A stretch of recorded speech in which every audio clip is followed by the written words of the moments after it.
countries, he changes the percentage, he changes which goods. And what do businesses hate? Uncertainty. Whether you're a small business, a medium-sized business, a large business, you want certainty. There's no certainty. That's why the stock market has gone down so much. Consumers, why is their confidence at lower levels than it's been in a very long time? In part, in good part, because of these tariffs. They say if I'm going to have to pay more for eggs or for bread or for gas or for a car, I better not spend now. So it's creating huge problems in the whole economy. So soon, the Senate will vote on a resolution from Senator Kaine to undo Trump's tariffs on Canadian goods, and we hope that some of our Republican colleagues will join us in that. They don't like the tariffs either. They know they're a tax hike on the American people. They know that the stock market is in turmoil, risking people's retirements. They know that consumer confidence is down. And the odds of a recession, something people hate. It's harder to find a job, keep a job, maintain your weekly budget if a recession occurs. And now our greatest financial prognosticators are saying the chances of recession because of these tariffs, this tariff tax, goes way up. So we're going to fight these tariffs tooth and nail. Trump's done a lot of bad things. This is way up there. Ask American people. And one final thing. Look at what happened in Wisconsin yesterday. The American people understand that Trump is not on their side on tariffs, on tax cuts for billionaires, on cutting Medicaid, on cutting the others. The American people are seeing how bad Trump is. Tariffs is a good part of it, and they are not supporting people like Elon Musk and those who support Donald Trump. Tim. Thank you to Leader Schumer for being a great partner in this effort. And here we are. It's an unusual procedure. There are not many things where even one senator can file a motion that will be guaranteed a floor vote. But the crafters of this legislation, the International Emergencies Act, believed that while a president might need to declare an emergency, that should not go unchallenged if members of Congress felt like, hold on a second, let's get this right. No one is denying that there's a fentanyl challenge in the United States, a huge challenge. We've all seen it in all of our states, And that is why this is not an action to undo the Mexico tariffs or undo the China tariffs. You might argue about whether the emergency is one that where tariffs is the right answer, but clearly the fentanyl trade is being heavily driven through Mexico or precursor chemicals from China. But Canadian tariffs are not the answer to the solution, because the fentanyl problem is not primarily a Canadian problem. There's an article that's out in the Globe and Mail today that digs into the disparities. 21,000 pounds of fentanyl seized from Mexico coming across the border last year, and there's a claim that there's 43 pounds seized from Canada, but the article that's just come out from the Globe and Mail suggests it's actually a good bit less even than 43 pounds. Is there work that we should and need to do together on fentanyl? Of course. Chuck led us to pass the Halt Fentanyl bill in the Senate just 2 weeks ago, and there's more we can do. But this is not about fentanyl. It's about tariffs. It's about a national sales tax on American families. Trump's economic advisor, Peter Navarro, said that the total of these tariffs will be $6 trillion of taxes paid by American consumers, more than $600 billion a year. I've told the story of this baker that I have in Virginia. April is her name. She owns a bakery. Some of you might know this place. It's called Mom's Apple Pie. Now, is this a good thing for a speech in the Senate recording studio? Mom's Apple Pie Bakery. April owns it. 3 locations: Loudon, Purcellville, Occoquan. I was with her recently. She said, "Tim, you got to do something about these Canadian tariffs." And I said, "April, you got these 3 little bakeries. I mean, Canadian tariffs, how do they affect you?" Pie tins, all aluminum pie tins. They all come from Canada. You increase the price of a pie tin by 25%. And it's even worse if you have a can of beer with your apple pie. There you go. Or try some whiskey or something. The pie tin goes up by 25%. And she said nobody has to buy an apple pie. It's to celebrate somebody's birthday or a party. party, and if the price of a tin goes up by 25%, I sell fewer pies. I may have to lay people off. She's been through it in round one with Trump's tariffs in the first term.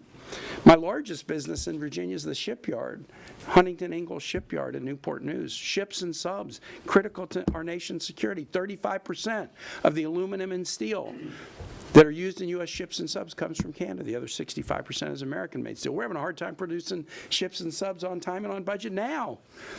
These tariffs kick in, it's going to get much worse. I'm very, very proud that this is a bipartisan bill. Rand Paul is an original co-sponsor of the bill. He's going to take the floor at 3 o'clock today for a half hour to talk about this. But I'm also proud with the number of stakeholders that have signed on. This morning, the U.S. Chamber of Commerce signed on to support SJ Res 37, the AFL-CIO, the sheet metal workers, the steel workers, the U.S. Conference of Mayors, the National Taxpayers Union. Mike Pence started a think tank after he stopped being vice president. I think it's called American Freedom Alliance? American Freedom Alliance. They came out yesterday. Vice President Pence's think tank came out to support SJ Res 37. We have support left, right, and center because people don't want Americans to have to struggle to pay more for groceries, pay more for building supplies, pay more for apple pie, for God's sake. I'm really happy to be joined by Senators Alsop-Brooke and Senator Welch, and I think Senator Welch might be up next. He is. Yeah, thank you very much. You know, nobody supports tariffs economically. Economists have looked at this, and they don't work, and they do a lot of hurt. So what we have with the Trump policy here is essentially a faith-based economic plan. There's no evidence that it works. There's overwhelming evidence that it fails. And the American people are going to get a history lesson starting very soon about Smoot-Hawley. Two names that don't immediately come to mind. But it was just before the recession that the U.S. had the highest tariffs in our history. And those tariffs were put in place by the president who got it wrong and thought this would help us. Well, it helped us usher in the Great Depression. And since then, presidents on both sides of the aisle have steered clear of these trade war tariffs until President Trump. Now, second, we have an affordability crisis in this country. Working families are struggling to pay their bills. And just in Vermont, to make it very concrete, we get a lot of our electricity from Canada. We get a lot of our gasoline in the northern part of Vermont from Canada. We get our home heating fuel from Canada. And those bills for folks are going to go up immediately. Home heating fuel, gasoline, electricity. Why in the world would we do that? The other thing is that Canada's our friend. It's not China. And along the border, where we have decades and decades of mutual respect, we're starting to change that into distrust. And a confident country treats its allies with respect. And these tariffs are going to do direct and immediate economic harm to everyday Vermont families and farmers, maple sugar producers. But it's also going to start eroding the trust that is the benefit of good relations over time. Why in the world would President Trump want to be Smoot-Hawley? That's what he's embracing. Totally bad, totally wrong, doomed, and the only question is how much pain will he inflict on everyday Vermonters before he comes to his senses and withdraws this tariff policy. Thank you. Senator Alsop-Brooke. Thank you. I want to thank Leader Schumer and Senators Kaine and Welch for being here today. You know, President Trump has dubbed today Liberation Day. And I continue to think how tone deaf and how arrogant it is, because I'm asking myself, for whom? You know, who's liberated? And I think that Elon Musk. Yeah, I think the reality of it is that middle class and hardworking families like the one I grew up in, I regard myself in so many ways as having grown up in a blue-collar family. A father who was a car salesman, a mother who's a receptionist, and the fact of the matter is the people who are being liberated are the billionaires. None of his policies, including these tariffs, anticipate any relief for hardworking and middle-class families. And so those who will be liberated are not us. And furthermore, he went on to say very arrogantly, you know, there's going to be a little pain, some minor pain and disruption, but the people that I represent don't regard increasing cost of groceries, increasing cost of owning a home, increasing cost of owning an automobile as a minor disruption. But it is a minor disruption to billionaires who can certainly not only afford the increasing cost of goods, but who will also enjoy a tax cut on the back end of this. We know that the taxes that we're looking at, the tax cuts will net, we believe, Elon Musk about $50 million in tax cuts over a 10-year period. So the cynical nature of these tariffs is really very disturbing. And so I have, my first bill is a Tariff Transparency Act. That has been filed. I'm going to go to the floor today and ask for a unanimous consent on. And if it is in fact the case that these tariffs are a minor disruption and this is Liberation Day, we're simply asking this administration and my colleagues on the other side of the aisle to prove it. To be transparent with the American people, to tell us the cost of these tariffs. And I can tell you, I've met in my state with people from every corner of the state. Just a couple of weeks ago, had the opportunity to sit down with farmers. Some were poultry farmers. I met with business owners, and many of them feel betrayed by this administration. The farmers who said, you know what, now not only the retaliatory tariffs will cost so much money, some were selling chicken parts to other countries, and they've said to me, you know, this is going to cost us money, and they did not anticipate that they would see actions that harm them as well. And so I want them to prove to us, who does it benefit? That's a question that I think is a fair question, is when he says a little pain. Who does he mean? Who should sustain the pain? And I would say it absolutely should not be the middle class and hardworking families of this country who pay for the tax cuts for his billionaire friends and who suffer beneath these tariffs. And so we say, again, if it's a minor disruption, and this is Liberation Day, we just simply want to know who should be liberated. And I think that the Transparency Act will show us that. We'll take questions on this subject. Senator Schumer. Yes. Quick question. About 3 weeks ago, you said that as Trump becomes more unpopular, that Republicans will wake up and they will start to break from him. Do you think the fact that Republicans are joining Senator Kane's resolution on this shows that Republicans are waking up to the unpopular? The number one factor in terms of Trump's unpopularity is the American people. And he's becoming less and less popular, particularly on issues like this, on the economy. His numbers are underwater rather significantly, depending on which poll you do. And once the American people say, I don't want to embrace somebody, I don't want to vote for somebody, I don't want to support somebody who embraces Trump's policies, things begin to change. But public sentiment is everything, and we are letting the public know in every way we can, fighting every day on how bad the Trump policies are for them.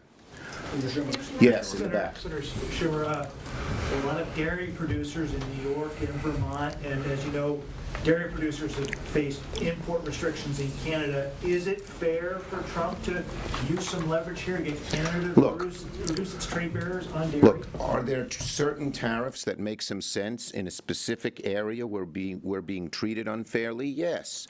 But the kind of meat axe, blunderbuss approach that they use across the board on everything and huge amounts is typical of this administration. They don't think things through. You know, I dealt with Trump on tariffs back in 2017 when he was president because I was a hawk on China and so was he. And I met his people. I met this guy Navarro. The guy had no basis of any facts, and he sort of had to leave the administration. Now he's back running the tariff policy.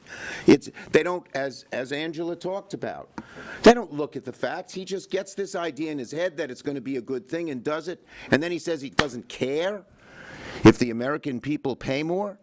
It's crazy. Chuck, can I say something? Yes, Tim, please. Just real quick, what a great question, because the dairy issues I've heard Chuck talk about them, I've heard Tammy Baldwin talk about them.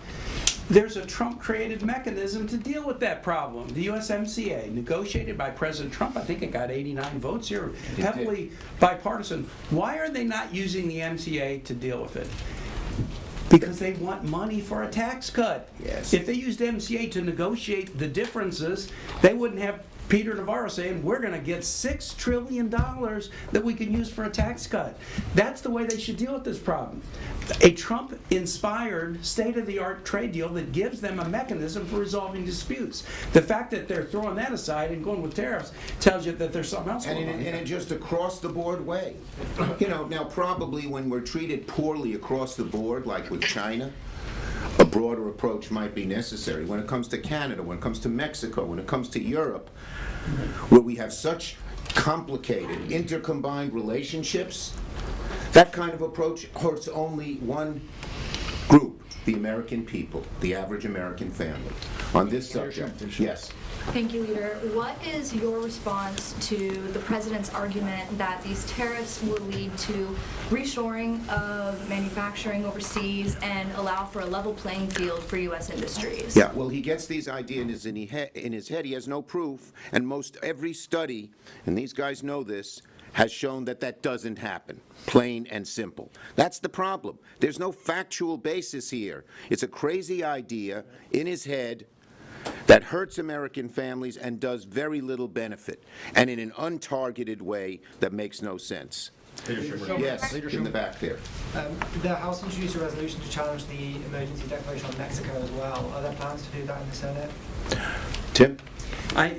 One at a time. So I did an emergency challenge on the energy emergency last month, and we're all in on Canada. There are different issues. You know, Canada and Mexico are not completely the same because of some of the issues with respect to fentanyl. So it's different. But let's get this one done, and if we can get this one done and succeed, then we also have to see what President Trump does this afternoon. There may be a whole new series of trade or tariff-related motions coming your way soon. Lord knows. Yes. Yeah, Mr. Leader, as you're saying, the Trump administration says they'll get money from tariffs, they'll use it for tax cuts. This is at the same time as Leader Thune seems to be proposing, as part of reconciliation, a zero baseline for the current tax cuts.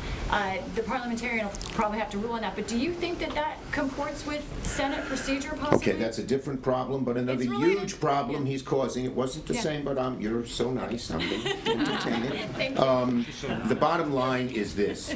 If they go through current policy baseline, it will increase the deficit on the United States by $30 trillion, virtually doubling it. And who's going to pay the price? Us, our children, our grandchildren. It just makes no sense. It's hocus pocus. What Mr. Chip Roy, looking for the beard, Chip Roy called it fairy dust. It's a scam. It's a scam to allow them to get more tax cuts for the wealthy, and it's going to hurt the rest of us. Thank you, everybody. On Wisconsin, do you think you'll